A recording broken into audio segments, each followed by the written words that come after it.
Tonight,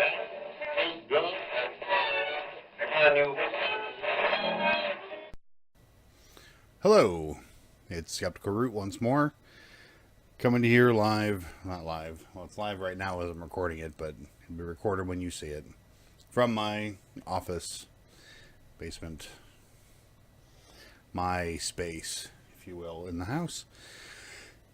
And I want to talk a little bit about joining and being part of a group and social identities that we take on to ourselves, whether they be ideologies or just plain labels, and how that can be detrimental to communication and to advancing causes for individuals, not necessarily for groups.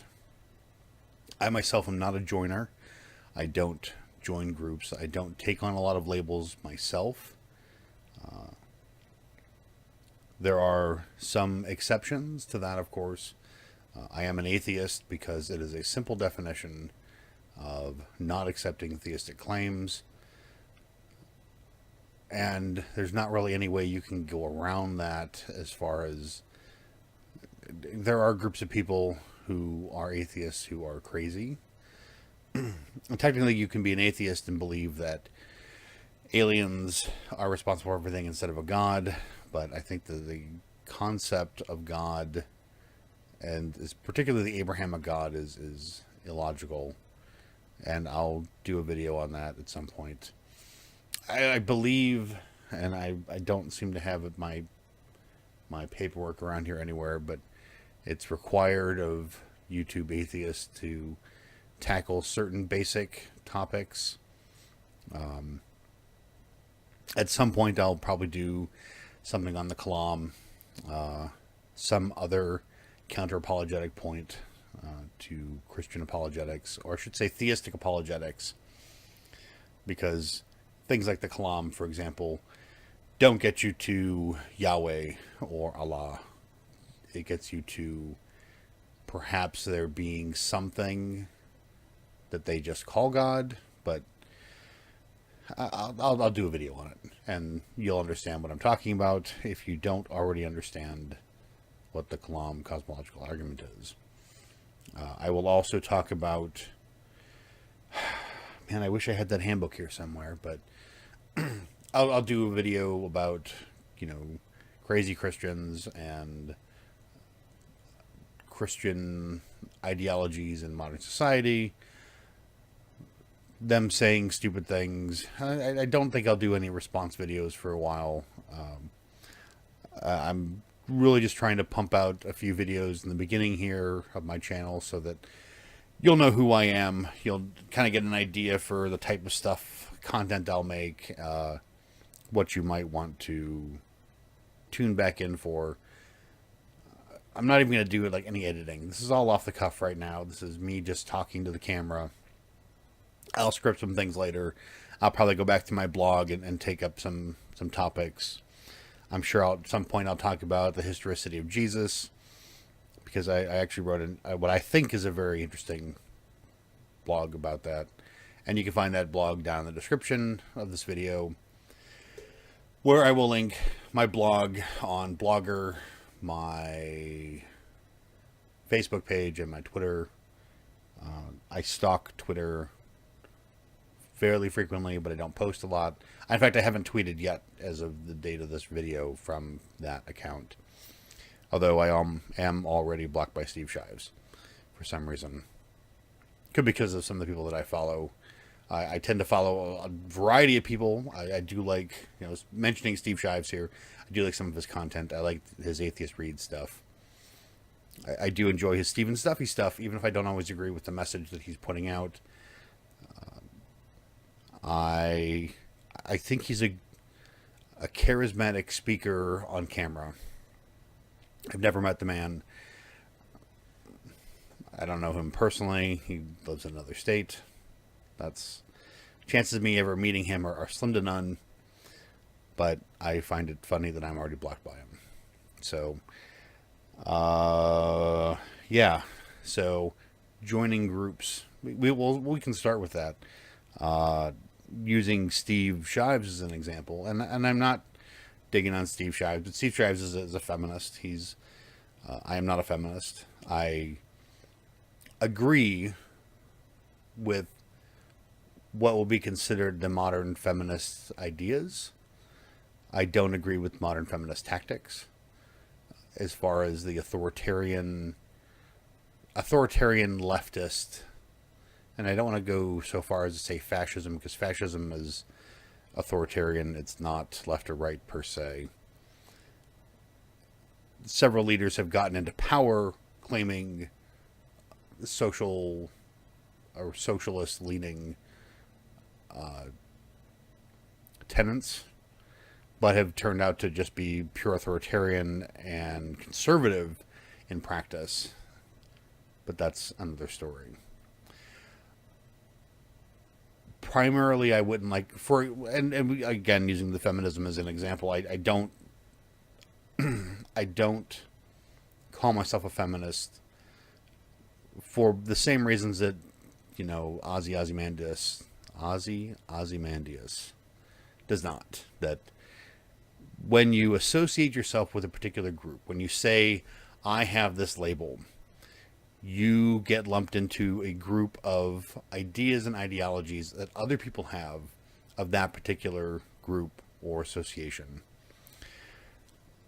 And that can hurt in the broader sense. That can hurt furthering those goals, because you can see people within that movement who are the fringe, the crazies, the people who overstep their bounds and who do things that are honestly terrible, but they feel justified because it is, in their mind, furthering their goals. And I am not for that. I am against that, because I think that many of them slide into authoritarianism or are based on illogical arguments and argumentation that in the whole seem very cohesive, but religions are cohesive as well. They make internal sense, and as long as you accept their presuppositions, they make perfect sense. So on that side, I'm not an anti-feminist. I am not against feminism. I think that the movement has some admirable goals, has made some changes, particularly in the Western world, which I won't define.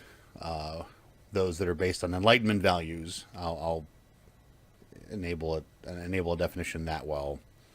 What particular those are, it's a sliding scale. Most European countries, most North American countries, most South American countries, or I should say a lot of South American countries, could all be lumped into there, provided they're based on Enlightenment ideals or lean heavily in that direction. But how far they lean will help determine how enlightened they are. But it has done good, from, women's suffrage on, to get us closer to, at least as far as gender ideas go. It has gotten us closer to what I would like to see, which is a more egalitarian system. And again, I don't necessarily associate myself with egalitarianism either, because there are people who and I don't want to say that they take it too far, but they hold this egalitarian ideal of what that means that isn't necessarily strictly egalitarian. I don't necessarily believe in a strict meritocracy, but I don't necessarily I don't believe that we should use, what's the word I'm looking for here? We should use positive discrimination to make up for past injustices. There should be no punitive social cost to furthering people to be the same. And ideally, I would like to see the world to be much like Roddenberry's Star Trek future, Next Generation and on in particular, where regardless of race or gender or planetary origin, if you have 6 people sitting in a room, for a position, that the most qualified person is the one that's selected for that. Or even all those that are qualified can do it. Everybody that graduates from Starfleet can get in, that type of thing. They can probably get in on the role that they would prefer to get into as well. That's ideological. We're not there. We're not quite there yet. And I think that there's a lot of roadblocks to that in the current social structure.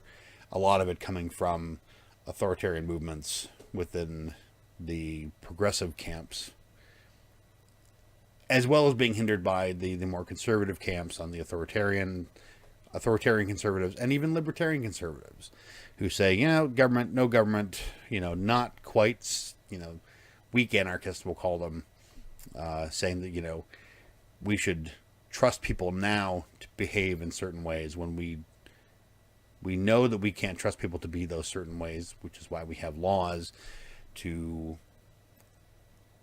give people guidelines for how to act appropriately in society, and how not to screw each other over, or screw other, screw colleagues or whatever over. We can't necessarily